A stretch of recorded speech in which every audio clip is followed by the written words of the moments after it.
all kinds of prey. And then I felt something hit my van. Kind of looks like it would be a canine. And now evidence may finally reveal. I've never caught an image like that on any of my other cameras.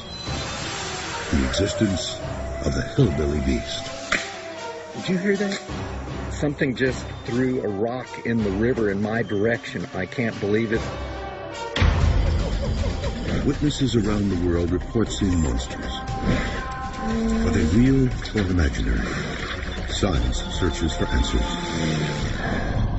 on Monster Quest.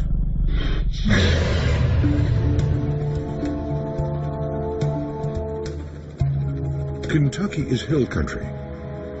This part of the country is famous for its small town hospitality and horse farms. The Ohio River in the north and the Tennessee to the south form natural borders around the state's lush, natural forests.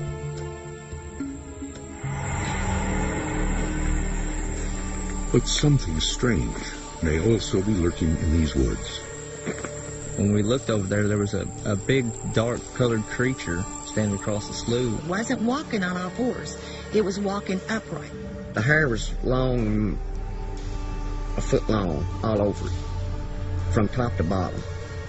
They were big eyes. That the head had to have been bigger. Eyewitnesses report seeing a dark, hairy creature, 8 to 10 feet tall, and weighing up to 800 pounds. It is said to be covered with matted brown fur, and his eyes that appear black in the day and yellow-orange in darkness. The creature is also said to let out piercing shrieks and howls at night. Kentucky's lush vegetation and secluded waterways provide an ideal home for deer and other animals thought to be the beast's primary prey. We decided one night that we were just going to get out of the house and we were going to go parking. Amy and John Long were engaged to be married.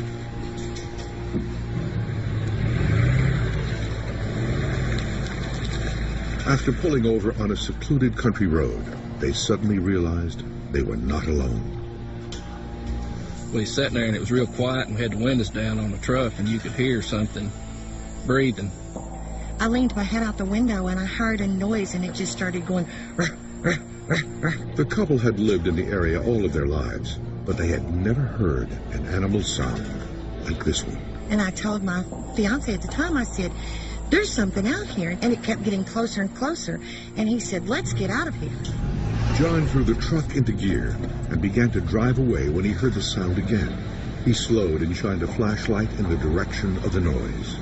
We went on around the road a little ways and seen some deer, and we were spotlighting the deer, and we spotted something off the edge of the woods.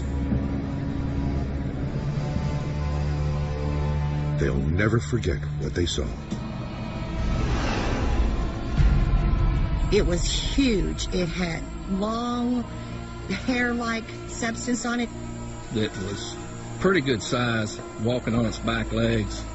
Had a weird color eye. The eyes glowed in the dark, a real strange orangey color.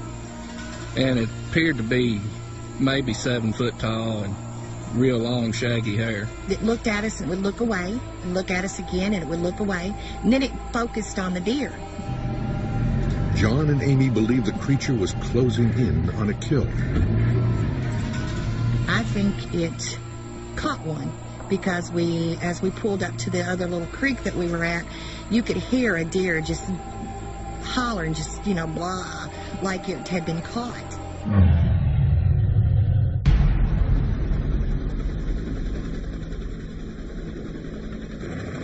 Stories about the beast have circulated in this area for decades, and numerous witnesses have recently come forward.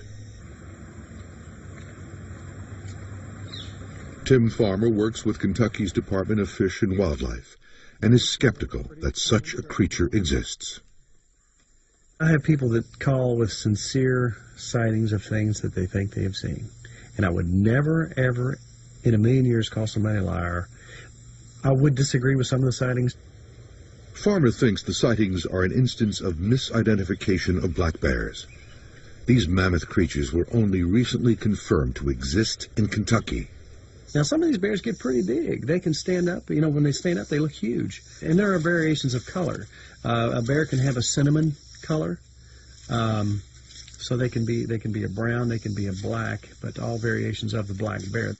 Farmer believes the sheer number of hunters active in the state makes it unlikely an unknown creature could remain undetected.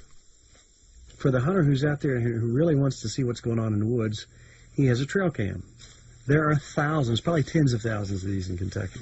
Now, this is a motion sensor camera, basically, and it's set to go off however many times and take as many pictures as you want.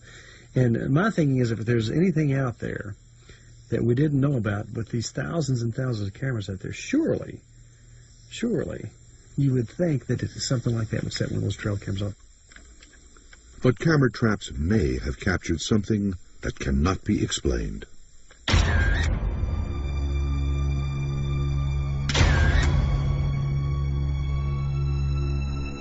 This image, taken in September 2009, shows a mystery creature lurking in a garden outside of Louisville, Kentucky, just miles from where recent witnesses have sighted the beast.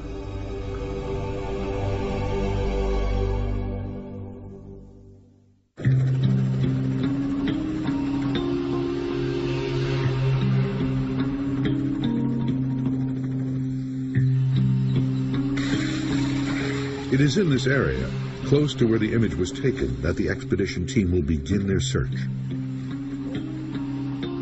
They'll make their campsite near Henderson, Kentucky, on the banks of the Ohio River.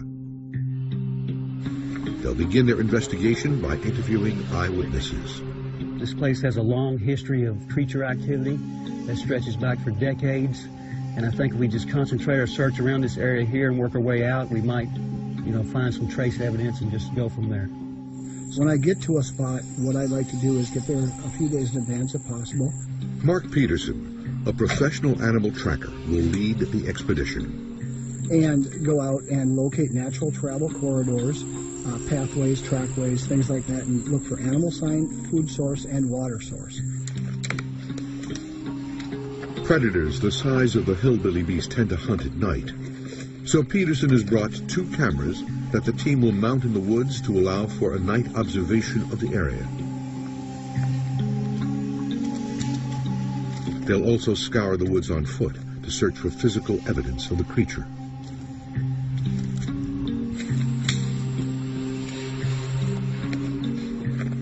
The presence of deer tracks indicates the team has found the possible hunting ground for the beast.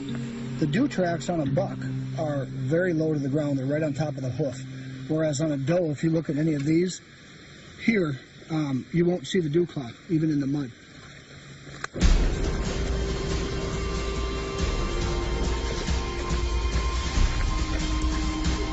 To get the search started, they will deploy an infrared camera attached to a miniature helicopter. Once in the sky, the remote system will alert the team to the presence of any large animals. The survey will help them narrow their search area.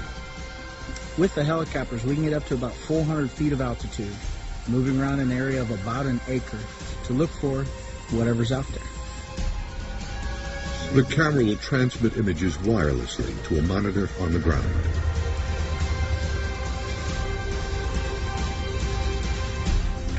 Control check. All looks good. We'll fire it up.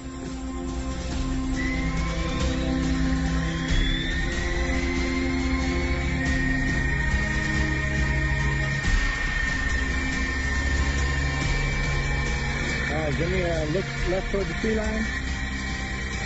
We're way down there. Yeah, watch the trees too. Yep.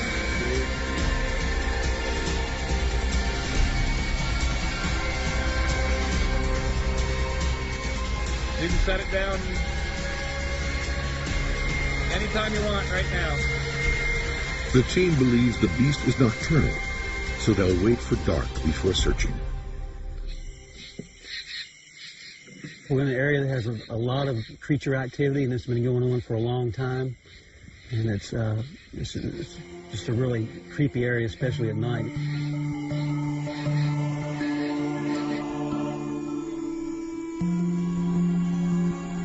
They launched the mounted camera in a wetlands area outside Geneva, Kentucky. Ready, Greg? Yep, we're going. Okay.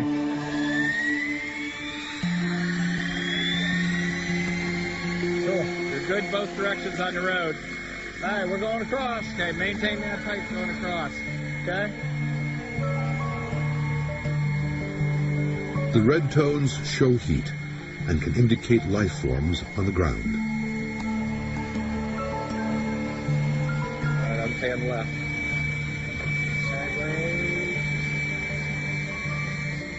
The helicopter makes wide sweeps, covering an area that would take days to search on foot. All right, I'm gonna bring it back. Peterson is convinced they are in the right area. Down in this area, there sure are a lot of people that have stories of sightings, which is pretty interesting because it sure is a whole lot of folks down here that keep seeing something. How could it not exist?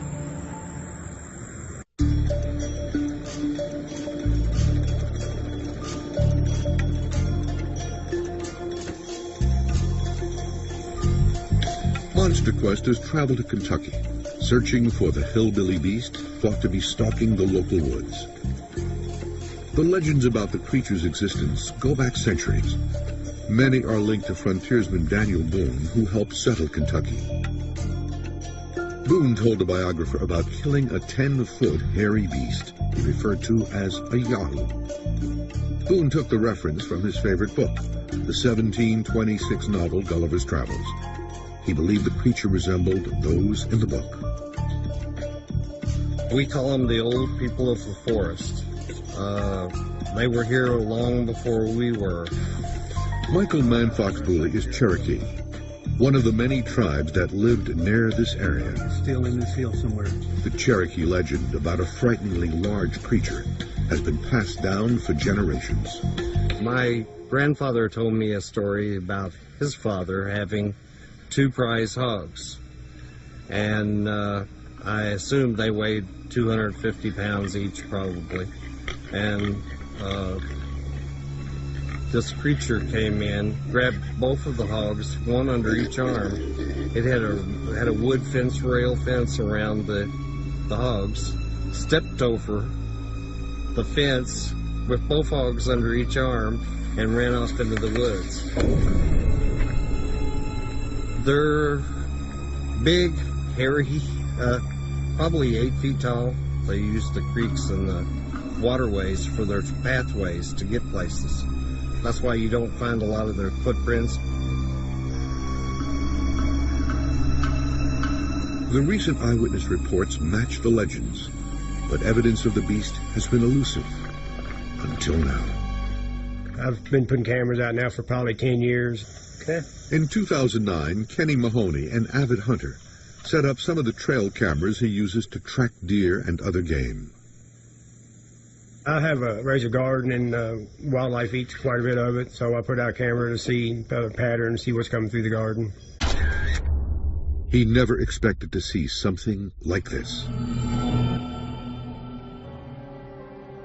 Everything's I've caught on my camera has been pretty explainable, you know, and that photograph's actually got 2 objects on it that I can't explain. In addition to the unidentified image in the center, there's a similar but smaller image to the left. So many people look at it and see something different. I mean, I just like to see, it made me feel a lot better to rule some things out with anything. What do you grow back here? The science team will analyze the image. Deer, I put out turnips. That's it. Yeah. Peter Schmitz, a photo analyst, is conducting field experiments to determine the size and scale of the mysterious creature. That one. In this situation, we're taking a known photograph and we're trying to determine the physical size of whatever the creature or target is. Yeah, the camera model. Schmitz stages a control photo at the same location. By manipulating the elements within the photo, he will try to determine the size of the creatures shown in the original.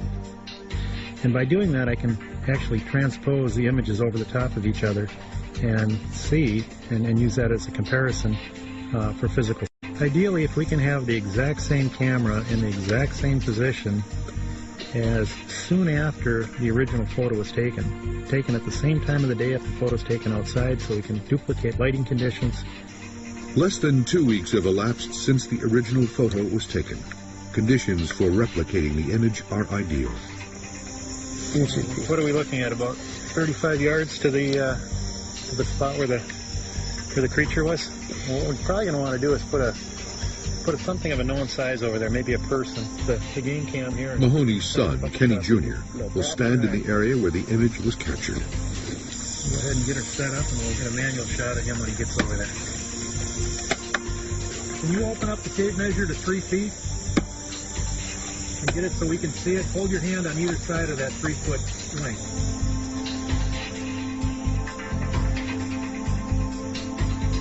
Schmitz will return to his lab to compare the original image with the control photo. The team will determine the size of what was captured in the field of view and whether it is too large to be any known animal.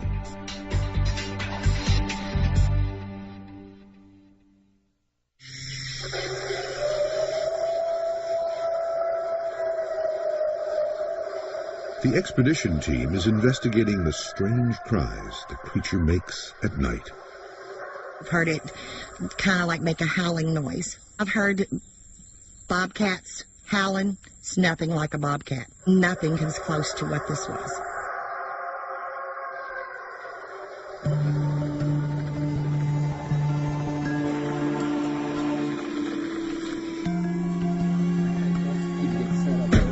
Those who've heard these cries claim they are unlike any known wildlife species. You have a wide variety, everything from howls to screams to whoops to growls.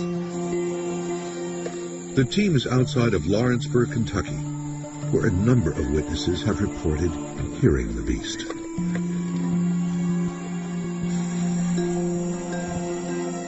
They will use a geophone to amplify sounds and movements. Oh yeah, this is wonderful. This is the probe on it simply inserts into the ground, and it will pick up vibrations such as those produced by a large animal.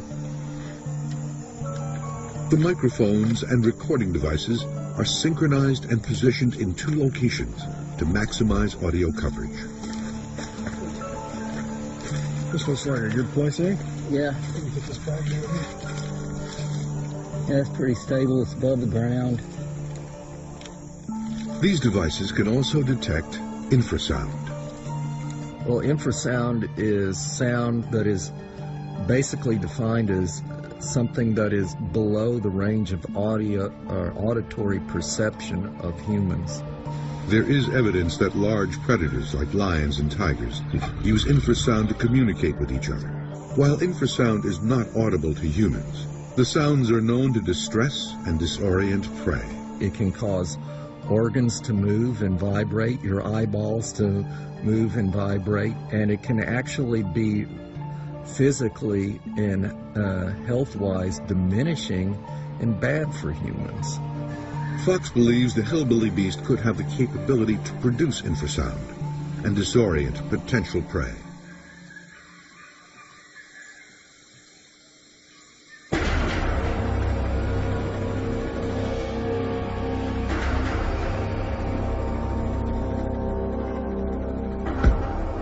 The expedition team has recruited local guides to take them into swamps deep in the backwoods.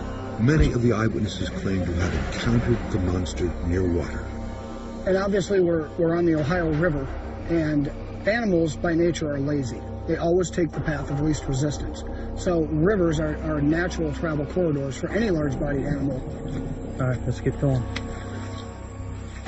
Most of these logs is real difficult to see, so you tend to just run up on them and get stuck. Wow, this thing just goes forever, doesn't it? Yeah.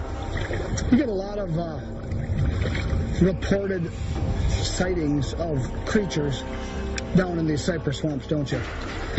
Yeah, and you know, it's certainly a great place, I think, for wildlife to hide out. Not a lot of people come out here. You know, these swamps aren't places that people typically long to be. unless they grew up around them or something. It's very inaccessible back here, isn't it? It's extremely remote. Yeah. This is some spooky stuff, I'll tell you. Yeah, it is.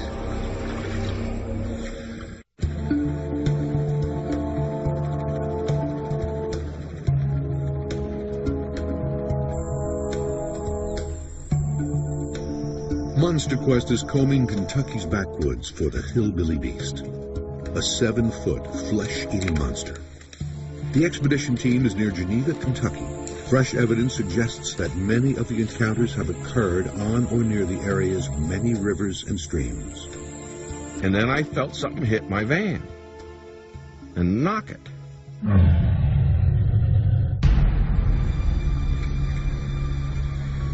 Bob Ganyard is an avid boater, and when a new boat ramp opened up along the Mississippi River, he and a buddy were eager to check it out. So we went down into the bottoms to go down and look at this boat ramp. And it was a big, concrete, huge slab, nice ramp, but out in the middle of nowhere. When Ganyard attempted to leave, his van ended up stuck in the mud. I backed out on the road the best I could see it and started to head away from the ramp, and I got off the tracks. I just happened to slide to the right, and it sucked me right in and left my van sitting at an angle. The van needed a tow, so his friend went to get help while Ganyard stayed with the vehicle. I've got the windows down, the back windows opened up, and had the dash lights on just in case anybody else in a 4x4 or something come flying down the trail. And then I felt something hit my van and knocked it, and the van started rocking. And each time it went a little bit farther, and I got to the point where I had my feet on the passenger door, and I'm leaning straight up. Ganyard caught a glimpse of a powerful, beastly creature. I saw a reflection in the window, just for a second. What it looked like, 2 big brown eyes. And this sucker was, whatever it was looking down at me. And I'm yelling, and I'm looking up at him, he's looking down at me, we're that far apart. And I'm cussing and swearing and yelling and screaming. And after I'm screaming and yelling and everything else, it dropped me. And I came, boom, I thought I was going over. The attack ended as quickly as it began. I didn't put the windows down, and I didn't get out. And I sat there about another 15, 20 minutes. The experience is one that still terrifies Ganyard. I was shaking. It scared the tar out of me.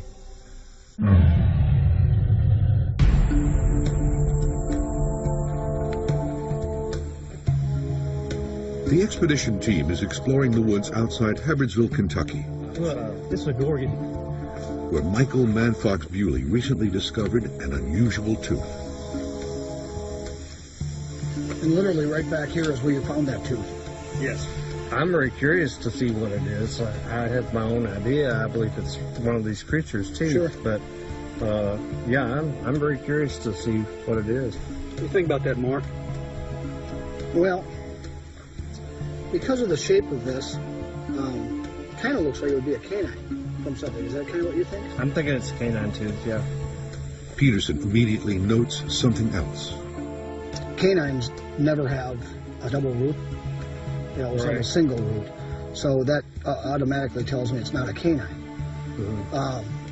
It could be something like a premolar. Take it for granted. The team would like to do DNA testing on the tooth, but Bewley does not want to part with what he considers a sacred object. They decide to take high-resolution photographs of the tooth for analysis.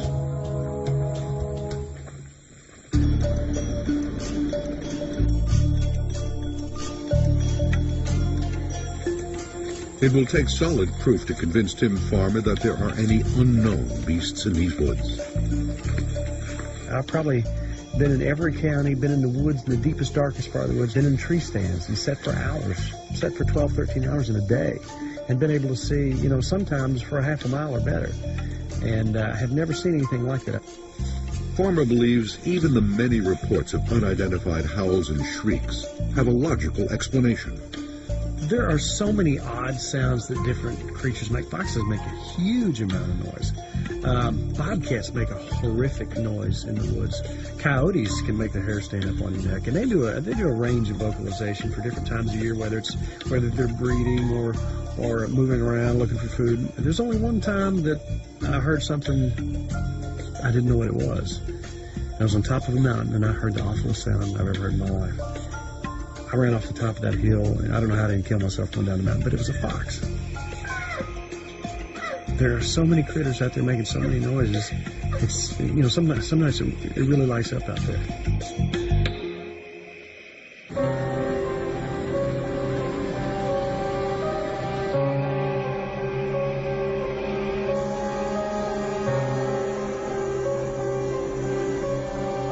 Outside Lawrenceburg, Kentucky, the expedition team is recording the sounds in these woods. The team hopes to capture the beast's vocalizations. They will try to elicit a response using both recordings of known animals and unidentified recordings collected by audio expert Joe Fox.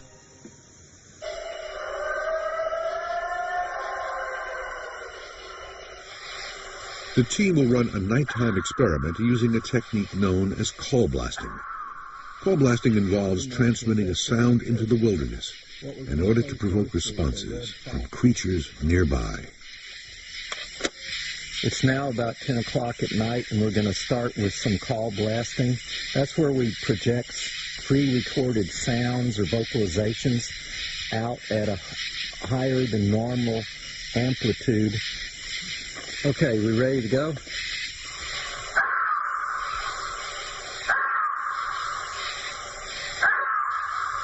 Okay. Now everybody be quiet.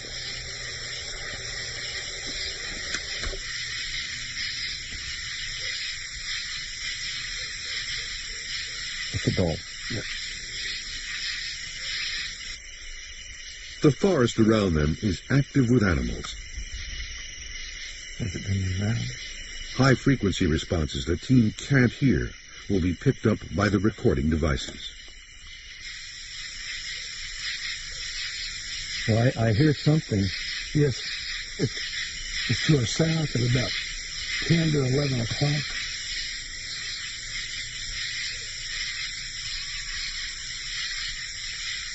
Did you hear that? Yeah. That high-pitched scream? Exactly.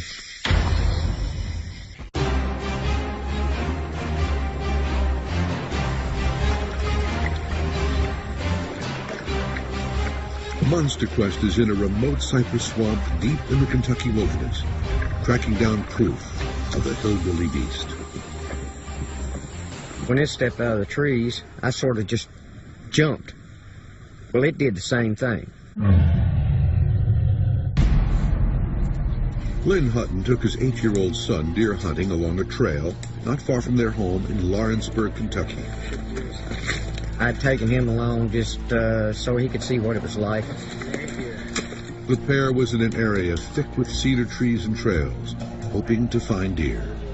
Deer like cedars for cover, and so their path naturally will follow into cedar thickets a lot. Late in the day, father and son gathered their gear and headed home. Got close to being dark. I told him we better be getting back because it was quite a good little walk back to the truck. They were hiking home when they encountered the beast. Naturally, I wasn't expecting it to be there, but when it stepped out, I don't believe the way it acted. I don't believe it expected us to be there. It just kind of shocked me. I looked at it. I took my son, kind of pushed him to the back beside me. The encounter lasted only a few seconds, but in that short time, Hutton got a good look at a huge, hulking beast. This thing was between 7 and 8 foot tall. It had long, brown, matted hair all over it. Its face was covered, its arms, body, The whole thing was just covered in this long, matted brown hair. And I didn't know if we were, you know, if the thing was going to...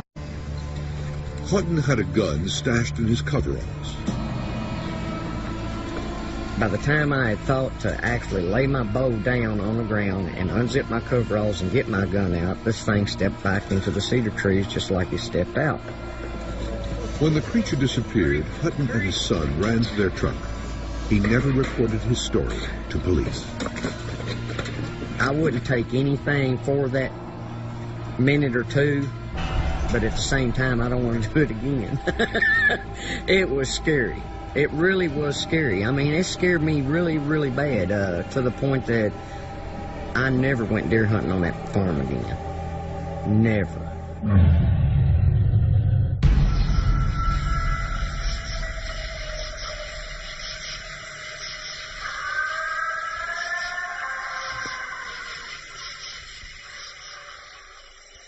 The expedition team is outside of Lawrenceburg, Kentucky, in an area where strange howls and calls have been reported. They have been call blasting unidentified sounds into the surrounding woods. These amplified calls, collected by the team's audio expert Joe Fox, are the purported vocalizations of the beast. The team is waiting to record whatever might respond to these eerie recordings. Did you hear that? Yeah. That high-pitched scream? Exactly. They wait. The team has provoked a response from something very close.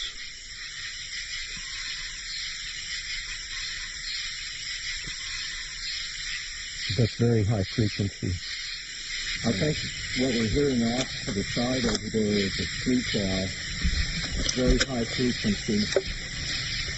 But we did also simulate some other vocalizations.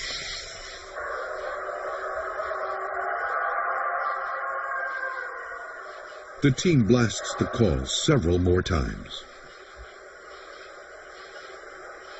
The recorders will capture sounds inaudible to human ears.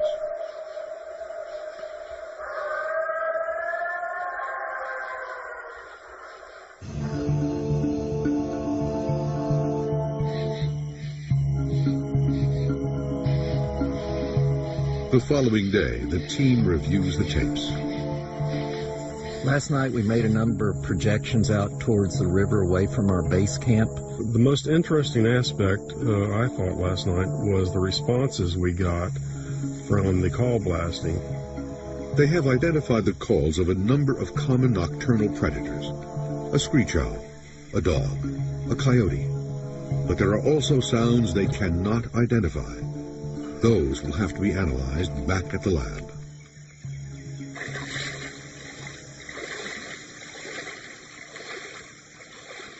Joe Fox scouts by the river. It is here where most of last night's unidentified responses seem to emanate. Did you hear that? Something seems to be moving towards Fox. Something just whacked a tree on the other side of the river from me and then threw a rock in the river in my direction. I can't believe it, but it just happened.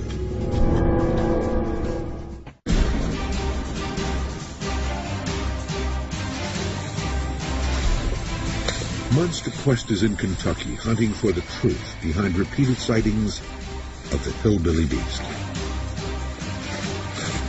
This couple saw the creature and then heard the cries of a deer that it may have attacked. This man may have photographic proof of the beast. This boater was waiting for a tow out of the mud when his van was violently attacked. And this scientist might have provoked the creature's aggression. It looked like a rock, and it looked like it was directed towards me.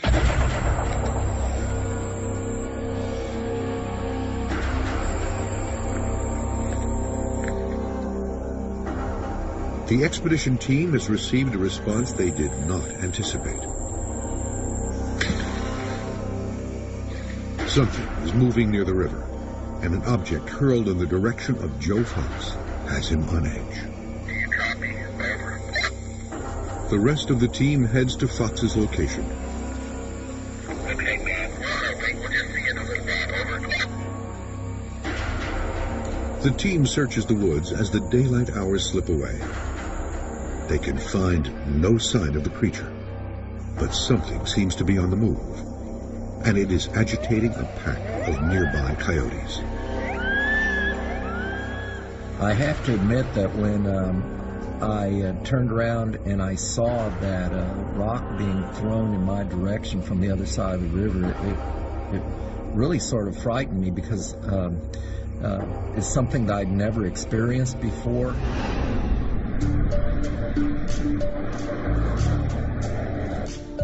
I would like to have at least a fragment of the jawbone so that you have some idea of where the tooth was positioned. Dr. Graham Hickman has received the photo of the tooth provided by the expedition team. He has compared it to known mammals in the area and notes some unusual features. The thing that struck me was the fluting on the tooth. The upper part of the enamel has these striations, and I'm not particularly familiar with those. That doesn't mean that it's not a common feature, it's just that I haven't come across it in my travels. And I've worked with African mammals and North American mammals. Without the actual tooth, Hickman cannot identify the creature. Anything unknown is intriguing. I think we all like to have answers for things. But I think we have to remember also that sometimes it takes a little more time to get an answer, and it's better than rushing to judgment.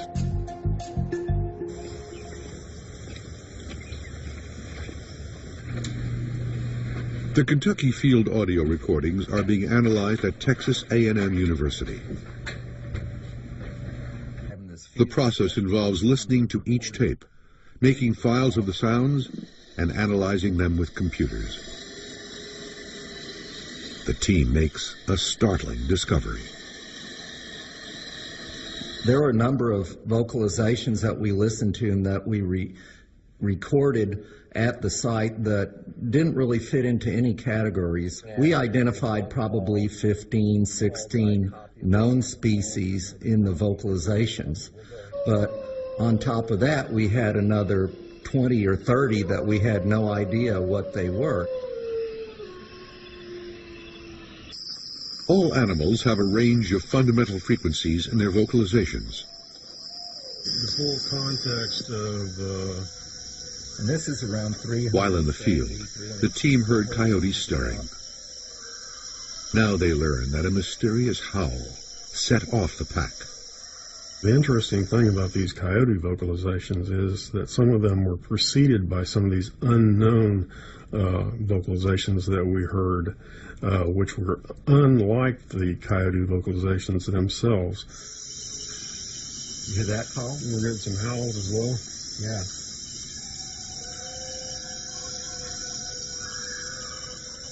There's our ubiquitous coyote pack.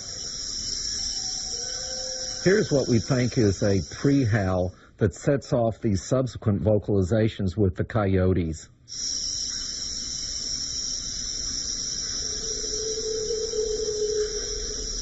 There seemed to be a trigger causing the coyotes to start their howling, and it was a howl of short duration that was at much lower frequency. It's definitely a larger animal than a coyote.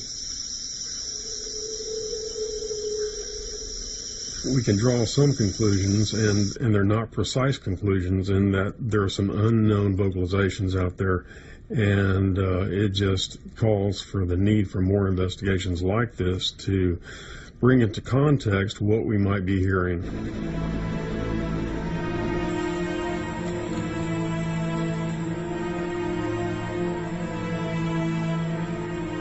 Wildlife expert Mark Peterson has retrieved trail cams. The camera's sensors were triggered. Photos have been taken.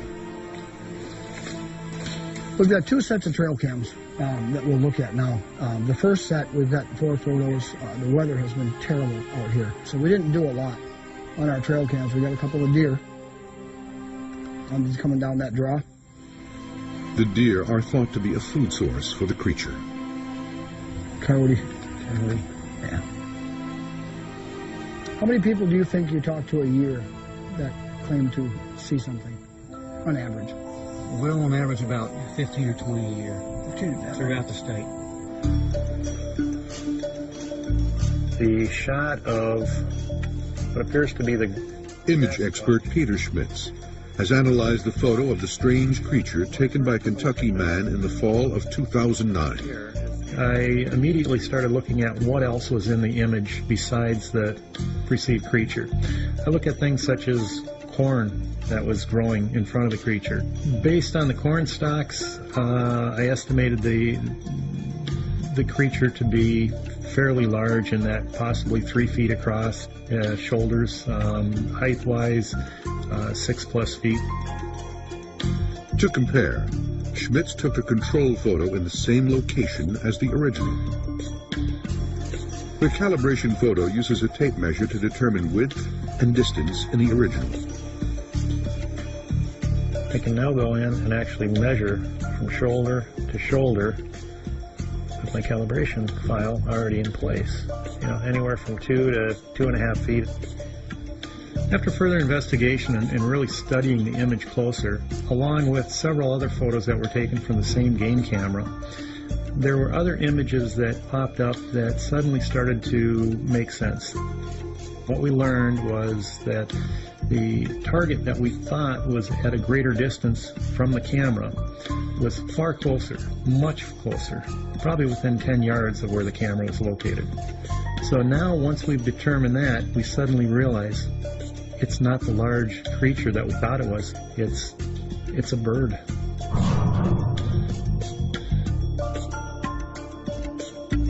Here you've got the wings wrapped around the body as it's coming down in its downward stroke, if you will. You can see the feathers in the leading edge of the wing here. You can see the tail feathers in the back controlling his landing.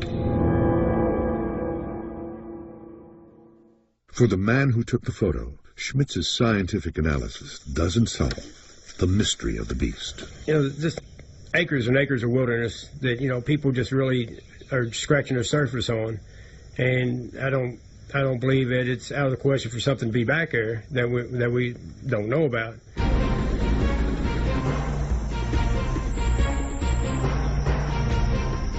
The expedition has turned up some interesting results. The unidentified tooth indicates that unknown creatures could be prowling Kentucky's woods and wetlands.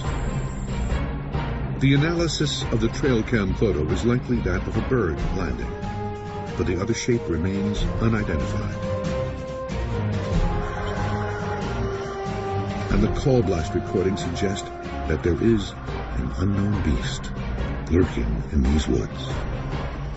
What you hear with the human ear may not sound like much, but once you start recording it at the level we were, even if you think you're out in the wilderness, you're not living in a quiet world.